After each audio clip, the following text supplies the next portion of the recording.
চাচা বাইস্তা বাইগান চাচা আমার বয়স কত নেব? এই যে বাইস্তা একটা লম্বা গল্প মনে হইয়া দিছ। আমি সংগ্রামের সময় ব্যাসযোগ্য। সংগ্রামের সময় ইচ্ছা করলে আমি এই মুক্তিযোদ্ধার সাথে যোগ দিয়ে দিতাম।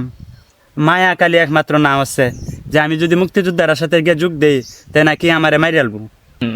এর লেগে গিয়ে আমি গেছি না। চাচা সংগ্রামের স্মৃতিগুলা আপনার মনে আছে? এই যে বাইস্তা তোমরা আমার একটা লম্বা কথা মনে রাই দিছ। সংগ্রামের সময় আমি ব্যাসযোগ্য বালা বড় বেড়া। আমরা এই দেশে সমানে মানুষ মারতাছে। এই নদীটার মধ্যে মানুষ মাইরিয়া মাইরিয়া দেখালছে, বাইশে গেছে, বল মাছে খাইছে মানুষ। আর বাইস্তা এই নদীর মধ্যে যে বল মাছে মাছ খাইছে, সময় আমরা বল মাছ খাইছি না, গিন্না লাগছে। নাইলের বুড়ের মতো গাঙ্গের হারে দায় লাগছে। এই বালস নদীটার পানি মানুষ আগে খাইতো। যখন সংগ্রাম লাগছে তখন মরা লাশ তাহে, তখন তো এই বালস নদীর পানি কেউ কানা।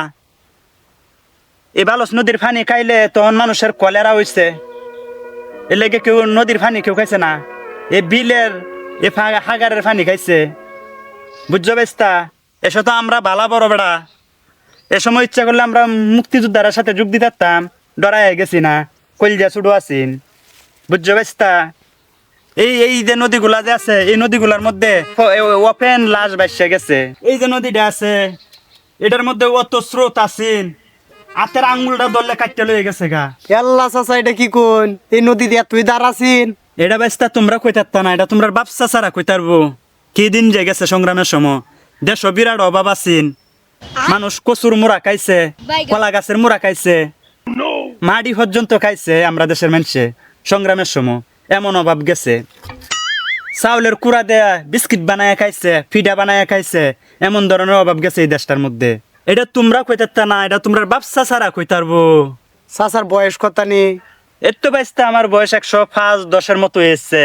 গত বছরের আগের বছর জিগাইছি চাচা আমার বয়স কত, কইছুন যে 70 বছর।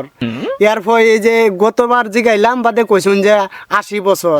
আর এবার জিগাইতেছি কইতাছুন 105-10 বছর। আমার কি প্রতি বছরই চাচা এই 20-30 বছর হইলে বাইরে যা? এখন বাইস্তা বুড়া হয়েছে না, এখন কি আগের মতো কইতারি? কতদিন গেলে 1 বছর, কতদিন গেলে 2 বছর হয়ে থাকি কইতারি? এগুলো হচ্ছে অনুমানে কই আর কি।